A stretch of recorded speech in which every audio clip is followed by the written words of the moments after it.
Entropy.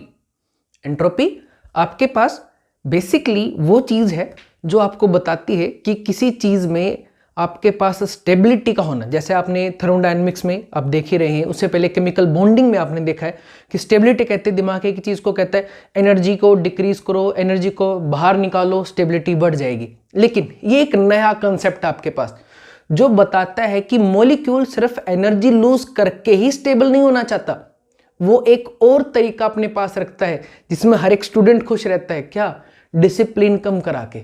आपकी chemical species, atom, molecule, ions में जितना डिसिप्लिन ज्यादा होगा तो भी उनमें स्टेबिलिटी कम होगी। क्यों? क्योंकि उनके पास आज का टॉपिक एंट्रोपी कम रहेगी।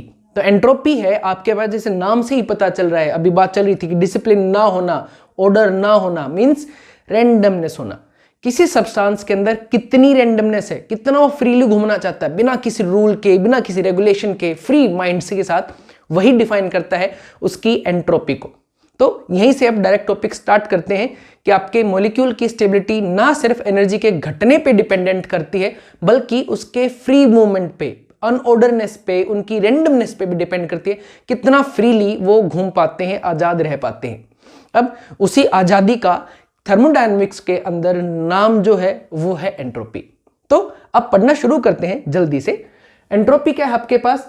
एक entropy thermodynamic quantity represented by capital S. It is defined as a degree और एक्सटेंट ऑफ रैंडमनेस और disorderness. It is a state function and an extensive property. Quantity dependent है, क्वांटिटी बढ़ाओगे, quantity घटाओगे तो हाँ इसकी वैल्यूज पे फर्क होगा, अंतर आएगा। अब we cannot predict exact value of S, वो तो हम एच और यू की भी नहीं निकाल पा रहे थे, तो इसकी भी एग्जैक्ट वैल्यू आप नहीं निकाल पाएंगे। तो हाँ आप इसके डिफरेंस को आराम से निकाल सकते हैं। So we can predict delta S, we can calculate delta S. अब जब कैलकुलेशन की बात आ गई तो मैथमेटिक्स आएगा, तो मैथमेटिक्स पे आते हैं। तो mathematically delta S is equal to heat taken, Q plus सबको पता ही है भाई, हीट प्लस का मतलब रिएक्शन एंडो है, एब्जॉर्ब करी है, तो हीट एब्जॉर्ब, और हीट एब्जॉर्ब करने की वजह से कितना टेम्परेचर चेंज आएगा, कितना टेम्परेचर चेंज होगा, दैट इज डेल्टा टी।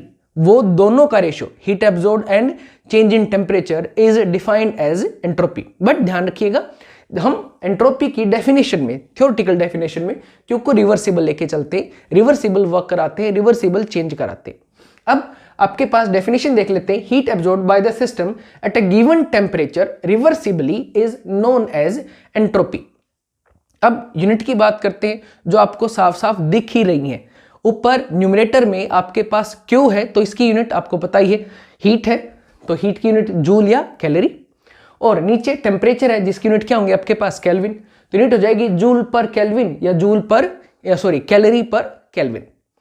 अब थोड़ा सा इसका बेसिक सा थोड़ा सा ज्ञान, ग्रेटर डिसऑर्डर, जितना डिसऑर्डर ज्यादा रहेगा, मतलब फ्रीली आजादी से घूमने की आजादी, कोई रूल नहीं, कोई रेगुलेशन नहीं मॉलिक्यूल के अंदर, उतनी ही रेगुलरिटी या सिमेट्री मॉलिक्यूल की कम होगी, उसमें एग्जैक्ट शेप्स आनी कम हो जाएंगी, तो इंक्रीज एंट्रोपी उतनी ही ज्यादा होगी। आप ही सोचो, आपके पास, आप स्कूल की असेंबली में खड़े हैं और सारे एक ही लाइन में खड़े हैं, तो वो क्या आपके पास, वो है आपके पास ऑर्डरनेस, सिमेट्री, कि सब एक पर्टिकुलर डिस्टेंस पे खड़े हैं, एक पर्टिकुलर डायरेक्शन में फेस करके खड़े हैं, अलाइन करके खड़े हैं, दैट इज ऑर्डरनेस। लेकिन एकदम से आपके पास वहां पर कुछ नहीं हो रहा और आप वैसे खेलने गए हैं असेंबली ग्राउंड में, तो उस टाइम पर जब आप खड़े होंगे तब कोई पर्टिकुलर डायरेक्शन नहीं होगी, कोई पर्टिकुलर क्राइटेरिया नहीं होगा, रेंडमली कोई कहीं खड़ा होगा, किसी के साथ खड़ा होगा, बिना हाइट के खड़ा होगा, बिना डिस्टेंस के खड़े होंगे आपस में, कोई पास होगा, कोई दूर होगा, कोई खेल रहा होगा। तो वो जो है वही चीज आप स्कूल के असेंबली ग्राउंड को जब मॉलिक्यूल के हिसाब से अंडरस्टैंड करते हैं तो वही क्या बन जाता है आपके पास, एंट्रोपी। तो आप ही देखो ना भाई, जितना डिसऑर्डर ज्यादा रहेगा, मतलब जितनी इधर उधर आप फैले रहोगे, मतलब उतना ही आपके पास एक्सटेंट ऑफ रेंडमनेस ज्यादा रहेगा, तो एंट्रोपी उतनी ही ज्यादा हो जाएगी। फिर से at absolute zero, absolute zero मतलब 0 केल्विन, 0 डिग्री सेंटीग्रेड नहीं, 0 केल्विन मतलब -273 डिग्री सेंटीग्रेड। पॉसिबल नहीं है शायद अब तक इतना अटेन करना, बट अगर ये पॉसिबल हो पाए तो इसको आप क्या बोल दोगे, एब्सोल्यूट जीरो टेम्परेचर, जो मिनिमम पॉसिबल टेम्परेचर होता है। अंटार्कटिका वगैरह पे -50 तक ही जा पाते हैं, रेफ्रिजरेटर जो है आपके सिंथेटिक उनमें -70, 75, 80 तक जा पाते हैं। पर मान लो अगर आप 0 केल्विन यानी कि -273 केल्विन पे चले गए, तब आप एक चीज बता सकते हो कि भाई एक प्योर सब्सटेंस की उस टाइम पर एंट्रोपी 0 हो जाएगी। अब entropy of the universe is continuously increasing. यही वजह है हम कहते हैं कि भाई हमारा जो यूनिवर्स है वो कभी ना कभी खत्म हो जाएगा। क्यों? क्योंकि उसकी एंट्रोपी जो रैंडमनेस वो कंटिन्यूसली बढ़ रही है। कैसे? जैसे मान लो आपके पास बीच में सन है और अर्थ आपकी क्या है, एक पर्टिकुलर डिस्टेंस पर उसके साथ रोटेशनल मोशन में लगातार घूमती जा रही है, लेकिन क्या कह रहा है, कह रहा है कि लगातार बढ़ रही है, मतलब इसकी डिस्टेंस, इनके बीच की जो अट्रैक्शन है, ग्रेविटेशनल अट्रैक्शन जो है वो लगातार आपके पास कम होती जा रही है और ये उससे लगातार दूर होती जा रही है। और एक टाइम ऐसा आएगा कि भाई आपके पास इसके फोर्स से बाहर निकल जाएगी, खत्म। तो यही चीज है आपके पास, बहुत बड़ा लॉ आपके पास, बहुत ही दार्शनिक काइंड का लॉ है आपके पास, बट हमें उतना ज्यादा उसकी डेप्थ में हम नहीं जाएंगे। तो entropy of the universe is continuously increasing, ये भी आपके पास छोटा सा फैक्ट है, आप इसको ध्यान रख सकते हैं। For a reversible reaction delta S, अगर रिएक्शन रिवर्सिबल है, आपका चेंज रिवर्सिबल है, तो पूरी यूनिवर्स की एंट्रोपी क्या कह सकते हैं, चेंज इन एंट्रोपी क्या कह सकते हैं, 0 होगा। तो यहां से हम एक बात कह सकते हैं, delta S system plus delta S surrounding, universe की वैल्यू क्या होती है, सिस्टम प्लस सराउंडिंग, तो वो भी क्या हो जाएगा आपके पास 0। तो यहां से हम बोल सकते हैं delta S surrounding is minus delta S of system. मतलब मान लो इसकी एंट्रोपी आपके पास है 70 कैलोरी पर केल्विन, तो ये क्या हो जाएगी -70। या दूसरे तरीके से आप समझ सकते हो, अगर सराउंडिंग की एंट्रोपी बढ़ी है तो सिस्टम की एंट्रोपी घटेगी, सिस्टम की एंट्रोपी घटी है तो सराउंडिंग की एंट्रोपी बढ़ेगी। ये नेगेटिव का मतलब आपके पास ऐसा है, ध्यान दीजिएगा, ये सिर्फ रिवर्सिबल के लिए है। इरिवर्सिबल के लिए delta S of universe is always increasing. ठीक है जी, ये छोटे छोटे फैक्ट हैं। थोड़ा सा और आगे चलते हैं। एंट्रोपी आपके पास मेजरमेंट है, एक स्केल है टू अटेन या to calculate unavailable energy. Unavailable energy कैसे? मतलब आप किसी चीज पे जब एनर्जी लगाते हैं, किसी चीज को आप पैकिंग करते हैं, जैसे मान लीजिए आप Na को Cl के साथ जोड़ रहे हैं, Cl फिर Na के साथ जुड़ेगा, फिर ये, इस टाइप से मान लो आप कैटायन एनायन को जोड़ के और आपके पास NaCl का क्रिस्टल बना रहे हैं, NaCl के मोलिक्यूल को जनरेट करा रहे हैं, तो वैसे कैटायन के पास एनायन, एनायन के पास कैटायन, इस तरफ से आएगा। तो एंट्रोपी क्या कहती है, इसको बनाने के दौरान या तोड़ने के दौरान जितनी आप एनर्जी दोगे एग्जैक्ट उतना काम नहीं होगा, कुछ एनर्जी आपकी गायब हो जाएगी, आपको दिखेगी नहीं वो कहां गई है। आप 100 जूल एनर्जी लगाओगे तो वर्क 100 जूल का नहीं मिलेगा, 60-70 जूल का ही मिलेगा। कुछ एनर्जी जो है वो आपके पास पता नहीं चलेगी, लेकिन कहीं ना कहीं जा रही होगी, या कहीं ना कहीं से कुछ ना कुछ रिएक्शन टूटती हैं, बॉन्ड टूटते हैं तो उस टाइम पे या बनते हैं तो आ जा रही होगी कुछ ना कुछ। तो वो कितनी एनर्जी है, वो कहां से आई, वो रेंडमनेस की वजह से आई, वो सिमेट्री की वजह से आई। मतलब कुछ ना कुछ एंट्रोपी जो है वो आपके पास एक अलग फॉर्म में एनर्जी बना के सिस्टम के अंदर अपने हिस्से के लिए स्टोर रखती है। तो हम बोल सकते हैं कि वो अनअवेलेबल एनर्जी। क्यों? क्योंकि अवेलेबल एनर्जी तो वो है जिससे हम काम करा रहे हैं, अपना पिस्टन मूव करा रहे हैं, गाड़ी चलवा रहे हैं, रेफ्रिजरेटर से काम करवा रहे हैं, एसी से काम करा रहे हैं, वो क्या है, अवेलेबल एनर्जी। कितना आपने करंट दिया, कितना उसने हीटिंग कूलिंग की। बट उसके अलावा कुछ ना कुछ ऐसा अमाउंट रहेगा जो आपके पास अनअकाउंटेड होगा, वही क्या होगा आपके पास, एंट्रोपी, रेंडमनेस होगी। अब यहीं से एंट्रोपी की डेफिनेशन से जो आपको अभी भी बात समझ में है कि भाई आजादी से घूमना इज एंट्रोपी, वहीं से आपके पास कुछ लॉज आए जो एंट्रोपी की डेफिनेशन के बारे में कुछ बात करते हैं, और वो है आपके सेकंड लॉ ऑफ थर्मोडायनेमिक्स। इसकी बहुत सारी स्टेटमेंट्स है, बहुत सारी, बट हम कुछ लिमिटेड स्टेटमेंट्स, दो साइंटिस्टों की, क्लॉसियस एंड केल्विन प्लैंक, और एक और है आपके पास मेरी फेवरेट, इन 3 स्टेटमेंट्स की हम बात करते हैं। बाकी इसकी पूरी कितनी भी स्टेटमेंट कर सकते हैं, 50 स्टेटमेंट भी आपको इसकी मिल जाएंगी। तो मुद्दे पे आते हैं। सॉरी, क्लॉसियस ने क्या कहा, it is impossible to convert heat into work without any compensation. आप हीट को वर्क के अंदर बिना कुछ बर्बाद किए एनर्जी या बिना कुछ एनर्जी अनअकाउंटेड, ऐसे अनअवेलेबल फॉर्म में करे बना पॉसिबल ही नहीं है। क्यों? कुछ ना कुछ एनर्जी आपकी रेंडमनेस बनाने में या रेंडमनेस तोड़ने में, मॉलिक्यूल जुड़े होंगे ना, उनका जुड़ने का कोई ना कोई तरीका तो होगा, तो उस तरीके को तोड़ने में या जोड़ने में कुछ ना कुछ एनर्जी चली जाएगी जो आपका काम नहीं करेगी, बस मॉलिक्यूल के अंदर सिमेट्री लाएगी या सिमेट्री उसकी तोड़ेगी। जैसे मान लो आप इसकी एनर्जी तोड़ोगे तो एनर्जी आप क्या कहोगे, Na और Cl का बॉन्ड तोड़ने के लिए जो एनर्जी चाहिए वो, लेकिन मॉलिक्यूल की भी एक पर्टिकुलर शेप बनेगी, कुछ एनर्जी इसकी शेप को तोड़ने के भी काम आएगी, वो जो सिमेट्री बनेगी, ना कि सिर्फ बॉन्ड तोड़ने के काम वाली एनर्जी।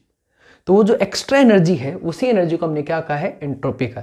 यही बात क्लोसियस ने कही थी कि भाई आप 100% 100 जूल दी तो 100 जूल वर्क डन ले ही नहीं सकते 100 जूल हीट से, कहीं ना कहीं कुछ ना कुछ एनर्जी जरूर आपकी बर्बाद होगी ही होगी। केल्विन ने भी यही कहा एग्जैक्ट, बस थोड़ा सा चेंज कर दिया। It is impossible to construct heat engine of 100% efficiency, meaning जिसके अंदर आपकी एफिशिएंसी एग्जैक्ट 100% हो, ऐसा हीट इंजन बनाना हमारी बस की बात नहीं है, बस कुछ ना कुछ एनर्जी बर्बाद होगी ही होगी। जैसे इलेक्ट्रिकल एनर्जी से आप पंखा चलाते हैं, तो पंखा चलता है तो इलेक्ट्रिक एनर्जी किस में करंट हो रही है, मैकेनिकल में, लेकिन कुछ एनर्जी आपकी बर्बाद होती है। कहाँ, आपकी मोटर गर्म हो जाती है, स्विचेस गर्म होते हैं ना भाई आपके पास, जो आपकी मेन मोटर है जो घूम रही है, आप उसको टच करके देखिए कभी, तो गर्म हो जाती है। तो कुछ ना कुछ एनर्जी, आपका काम तो इलेक्ट्रिकल को मैकेनिकल में कन्वर्ट करना था, इसलिए तो हवा ले रहे थे, लेकिन कुछ एनर्जी बर्बाद हुई ना बेटा आपकी। तो ये चीज ने कहा कि भाई कोई हीट इंजन हो 100% एफिशिएंसी आ ही नहीं सकती। नेक्स्ट, और मेरी फेवरेट स्टेटमेंट जो आपको याद रखनी चाहिए, entropy of universe increases in a spontaneous process. एक स्पॉन्टेनियस प्रोसेस जो अपने आप होती है, ऐसी प्रोसेस में एंट्रोपी ऑफ यूनिवर्स हमेशा आपके पास बढ़ती है एंड रिमेन्स अनचेंज्ड, मतलब कांस्टेंट रहती है, किसमें, किसी भी इक्विलिब्रियम प्रोसेस में। मींस स्पॉन्टेनियस में आपकी एंट्रोपी बढ़ेगी, रेंडमनेस बढ़ेगी, आजाद होंगे मॉलिक्यूल ज्यादा से ज्यादा, जबकि इक्विलिब्रियम के अंदर वो वैसे ही रहेंगे जैसे थे। अब इक्विलिब्रियम क्या है वो आप आगे इक्विलिब्रियम चैप्टर में देखेंगे। अब बात करते हैं फैक्टर्स अफेक्टिंग एंट्रोपी के, क्योंकि यहां से थ्योरेटिकल क्वेश्चन बहुत प्यारे आने वाले हैं। पहला, फिजिकल स्टेट। फिजिकल स्टेट मतलब आप ही देखो, सॉलिड के अंदर पार्टिकल्स की बॉन्डिंग सबसे मजबूत होती है, तो ऑब्वियस बात है वो फ्रीली मूव नहीं कर पाएंगे भाई, बांध के बिठा रखे हैं। तो सबसे ज्यादा बंधन किसके अंदर है, सॉलिड के अंदर, और सबसे कम किसके अंदर है, गैस के अंदर। तो फ्रीली आजादी से सबसे ज्यादा कौन मूव कर पाता है, गैस, फिर लिक्विड, और सबसे कम कौन, सॉलिड। तो एंट्रोपी गैसेस की मैक्सिमम होती है और सॉलिड की मिनिमम होती है। वहीं केमिकल रिएक्शन, केमिकल रिएक्शन के अंदर जितने ज्यादा गैसेस मॉलिक्यूल्स बढ़ते हैं, डेल्टा एन जी आपको पता ही, अब तक आप कर चुके हो, delta N G is change in number of gases particles, gases moles basically. तो अगर वो पॉजिटिव है, मतलब गैसेस पार्टिकल बढ़े हैं, तो आप कह सकते हैं एंट्रोपी बढ़ी है। घटे हैं तो आप कहोगे एंट्रोपी घटी है, और अगर जीरो रहे तो आप कहोगे एंट्रोपी भाई कांस्टेंट है, ना घट रही है ना बढ़ रही है, उतनी ही है। टेम्परेचर, भाई टेम्परेचर क्या है, टेम्परेचर क्या है, हीट है भाई, काइनेटिक एनर्जी है, आप दे रहे हो किसी पर्टिकुलर सब्सटेंस को, या ले रहे हो, निकाल रहे हो। तो जैसे जैसे आप टेम्परेचर बढ़ा रहे हो तो आप काइनेटिक एनर्जी दे रहे हो, काइनेटिक एनर्जी दोगे तो पार्टिकल ज्यादा रेंडमली मूव करेंगे, ज्यादा रेंडमली मूव करेंगे, मतलब अब उनके बीच के बॉन्ड टूट गए हैं, इसका मतलब आप ये कह सकते हो कि उनकी एंट्रोपी बढ़ गई है। प्रेशर भी, प्रेशर लगाने की वजह से पार्टिकल एक दूसरे के ज्यादा पास आते हैं, गैस लिक्विफाई हो जाती है, लिक्विड सॉलिडिफाई हो जाते हैं, तो उनके बीच के बॉन्ड्स बन जाते हैं, वो एक दूसरे के ज्यादा पास आ जाते हैं। तो सीधी बात है भाई, अब की बार तो अट्रैक्शन बढ़ गई है, किसकी वजह से, प्रेशर बढ़ने की वजह से। तो जहां टेम्परेचर पर एंट्रोपी बढ़ रही थी, वहीं पे प्रेशर बढ़ाने पर एंट्रोपी आपके पास से घट जाएगी। लास्ट और थोड़ा सा इंपॉर्टेंट काम का है इंटरमिक्सिंग। जनरली हम इंटरमिक्सिंग की बात करेंगे नॉन रिएक्टिंग गैसेस की, नॉन बल गैसेस की या आइडियल गैसेस की, जो एक दूसरे के साथ रिएक्ट नहीं करती। ऐसी गैसेस को जब भी आप इंटरमिक्स कराओगे तो ऑब्वियस बात है दोनों गैसेस रैंडमली मूव कर रही हैं, ठीक है, कोई बात नहीं, लेकिन मूव करते करते एक दूसरे से टकराएंगी, टकराएंगी तो क्या होगा भाई, और भी ज्यादा वो टक्कर मार के एक दूसरे के इधर उधर रैंडमली घूमने लग जाएंगे, कुछ बॉन्ड्स को भी तोड़वा देंगी, तो उसकी वजह से रैंडमनेस और बढ़ जाएगी। तो जब भी गैसेस इंटरमिक्स होंगी, टेम्परेचर आपके पास कुछ भी हो, कुछ भी कंडीशंस हो, लेकिन आप ये बोल सकते हो कि इंटरमिक्सिंग की वजह से हमेशा आपके पास एंट्रोपी बढ़ती है, रैंडमाइजेशन बढ़ती है। इसी चीज को थोड़ा और आगे बढ़ा सकते हैं, आपने पढ़ा होगा कुछ बुक्स में, ऐसा नहीं कि गैस गैस में, इवन सॉलिड सॉलिड पार्टिकल को भी मिक्स करके आप अलॉय बनाओ, या लिक्विड लिक्विड पार्टिकल को मिक्स करके आप सॉल्यूशंस बनाओ, या गैस गैस को मिक्स करो, मिक्सिंग किन्हीं की भी हो, उनके पार्टिकल के पास एनर्जी कितनी ही कम हो, लेकिन मिक्सिंग की वजह से अगर वो नॉन रिएक्टिंग है, उनमें बॉन्ड नहीं बने हैं, तो फॉर श्योर उनके रैंडम कोलिजन बढ़ेंगे, जिसकी वजह से आपके पास एंट्रोपी बढ़ेगी ही बढ़ेगी। अब इतनी सारी चीजों को जितने आपने सुनी है, थोड़ा सा और बेटर तरीके से समझते हैं 5-6 छोटे छोटे से थ्योरेटिकल क्वेश्चनों के थ्रू। अब कुछ क्वेश्चनों के थ्रू देखते हैं बेटा जी। जैसे कि पहले वाले में देखो, पहले में आपको प्रिडिक्ट करना है change in entropy. Change in entropy में दी यहां पर आपको बताना है कि एंट्रोपी बढ़ रही है, मतलब पॉजिटिव है डेल्टा एस। भाई आपको ये बताना है डेल्टा एस आपके पास पॉजिटिव है, नेगेटिव है या जीरो। जीरो का मतलब भाई कांस्टेंट है एंट्रोपी, ये चीजें आपको बतानी है। इन्हीं फैक्टर्स के सारों की एप्लीकेशंस, इसलिए मैंने इनको इरेज नहीं किया है। जैसे पहला O2 से बन गया आपके पास 2O, एटमाइजेशन हो गया है, आपका मॉलिक्यूल टूट के एटम्स में आ गया है। तो पहले आपके पास मॉलिक्यूल में बॉन्ड था और अब वो एक दूसरे से फ्री हो गई हैं, तो जो बंधन था, जो बॉन्ड था, जो उनको जोड़े बैठा तो घट गया है, हट गया है। तो घटना या हटना आपका क्या करेगा, उनकी आज़ादी को बढ़ा देगा, वो फ्रीली मूव कर पाएंगे। तो आप सीधा कह सकते हो भाई डेल्टा एस क्या हो गया आपके पास, बढ़ गया है, पॉजिटिव है। इंक्रीजेस को हो या पॉजिटिव को, बात एक ही है। Heating of egg causing hardening, यहां पर दिमाग घूमता है आपका थोड़ा सा कि भाई आपने एग को हीट किया, जिसकी वजह से वो, सबको पता है भाई एग को आप हीट करते हैं तो अंदर का जो आपका योक है, जो प्रोटीन है, लिक्विड है, वो क्या हो जाता है आपके पास, हार्डन हो जाता है। तो भाई हम सीधा कहेंगे भाई पहले लिक्विड था अब सॉलिड हो गया है, तो लिक्विड से सॉलिड में आना एंट्रोपी को हमेशा घटाता है। लेकिन ध्यान से यहां पर थोड़ा सा आपको बायो की नॉलेज होनी जरूरी है, अदरवाइज ये क्वेश्चन आपका श्योर गलत होगा ही होगा। कैसे, आपका जो प्रोटीन है, एग है, उसका स्ट्रक्चर रियलिटी में एक क्वार्टरनरी स्ट्रक्चर होता है 4 डिग्री, जिसमें वो हाईली कॉइल्ड होता है, ऐसे गुच्छे की फॉर्म में बहुत ज्यादा होता है। जब आप उसको हीट करते हैं तो ये गुच्छा जो है, ये गुच्छे आपका डीनेचर्ड हो जाता है। इस प्रोसेस को बोलते हैं डीनेचुरेशन। डीनेचुरेशन, उसकी नेचुरल स्टेट जो है वो डी यानी कि रिमूव हो जाती है, और ये क्वार्टरनरी गुच्छे की स्टेट से एक लीनियर फॉर्म में आ जाता है इस टाइप से।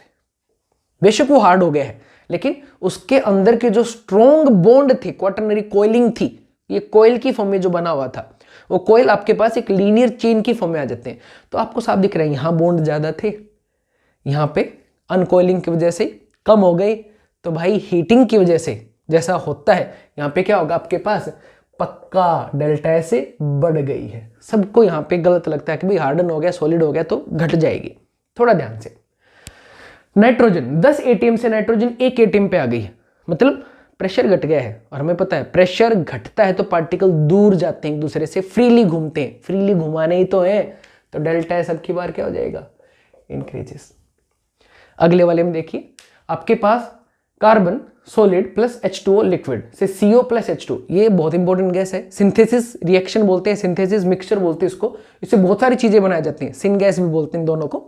जब ये दोनों जोड़ेंगे तो आप देखो सॉलिड प्लस लिक्विड, तो इस तरफ दोनों जो आपके रिएक्टेंट है वो किस फॉर्म में है, सॉलिड और लिक्विड में है, जबकि प्रोडक्ट दोनों किस फॉर्म में है, गैस में। तो रिएक्शन के बाद जो नई चीजें मिली उनकी एंट्रोपी ऑब्वियस सी बात है ज्यादा है, क्योंकि दोनों गैसेज हैं, और यहाँ पे क्या है, दोनों आपके पास लिक्विड और सॉलिड है। Method number 1। मेथड नंबर 2, यहां पर अगर आप डेल्टा Ng की फॉर्म में इसको सोल्व करोगे तो डेल्टा Ng क्या होगा, number of moles of product minus number of mole of gases in reactant. Product में कितनी है, 1 + 1 2, रिएक्टेंट में कितनी है, ये 0 + 0, क्योंकि ये भी लिक्विड और ये सॉलिड। अगर आप इसको गैस में ले जाओ तो भी कितनी हो जाएगी बेटा आपके पास, 1। तो 2 - 1 भी करोगे तो कितना आ गया, 1। डेल्टा Ng क्या हो गया, पॉजिटिव। Ng पॉजिटिव होना एंट्रोपी इंक्रीज करता है। अगला देखो, N2 + 3H2 gives you 2 moles of ammonia. सब कुछ गैस है तो सबको ही पता है, तो भाई number of moles of product कितने होंगे बेटा, 2। Number of moles of gases in reactant कितने होंगे, 3 + 1 4। तो डेल्टा Ng क्या हो गया, Np, 2 - 4 = -2। तो साफ है भाई नंबर ऑफ मोल्स घट गई हैं तो एंट्रोपी घट जाएगी। नेक्स्ट चलते हैं, stretching of rubber band. Rubber band की स्ट्रेचिंग से क्या होगा भाई, रबर बैंड की स्ट्रेचिंग हमें क्या है, हम ऐसे खींचते हैं, वो वापस वहीं पे चला जाता है। क्यों, क्योंकि वहां पर आप सबको पता है, फिजिक्स में पढ़ाया होगा, उसके अंदर एक रिस्टोरिंग फोर्स है, F = -kx। अब रिस्टोरिंग फोर्स क्या करता है, आपके सारे पार्टिकल्स को एक पर्टिकुलर डायरेक्शन में, ऑर्डर डायरेक्शन, मतलब एक पर्टिकुलर शेप के तहत उसको क्या कर देता है, ऑर्डर कर देता है, अलाइन करा देता है। एग्जैक्ट वर्ड तो अलाइन ही रहेगा। तो अलाइन हो जाएंगे तो जैसे आप छोड़ोगे वापस वहीं आएगा। तो अब की बार हमें लगता है लेंथ बढ़ गई है, लेंथ बढ़ गई है तो भाई ज़्यादा पार्टिकल्स के पास जगह हो गई घूमने के लिए, तो इसका मतलब भाई रैंडमनेस बढ़नी चाहिए। लेकिन रियल टाइम जब आपने रबर बैंड को खींचा है, लेंथ जरूर बढ़ी है, लेकिन एक रिस्टोरिंग फोर्स -kx स्प्रिंग की तरह इसमें भी आ जाएगा, और रिस्टोरिंग फोर्स आने की वजह से वो सारे के सारे पार्टिकल एक पर्टिकुलर डायरेक्शन में अलाइन हो जाएंगे। असेंबली ग्राउंड वाला काम है, सुबह सुबह सब एक लाइन में आके खड़े हो जाएंगे, मौका मिलते ही वापस वहीं पे आ जाएंगे। तो अब की बार तो अट्रैक्टिव फोर्स बढ़ और गए हैं, बंधन बढ़ गया है, तो भाई पक्की बात है डेल्टा एस में भी डिक्रीज होगा। अब delta reaction, delta S of reaction का एक बिल्कुल सीधा साधा सा क्वेश्चन, उसी के साथ वीडियो वाइंड अप करते हैं। Determine entropy of a given reaction at 300 kelvin. एक रिएक्शन है जिसमें आपके सारे पार्टिकल्स गैसेज जो उनकी सबकी एंट्रोपी दे रखी है और कह रहे हैं रिएक्शन की एंट्रोपी बताओ, उसकी नेचर बताओ, मतलब एंट्रोपी आपकी बढ़ रही है या एंट्रोपी आपकी घट रही है।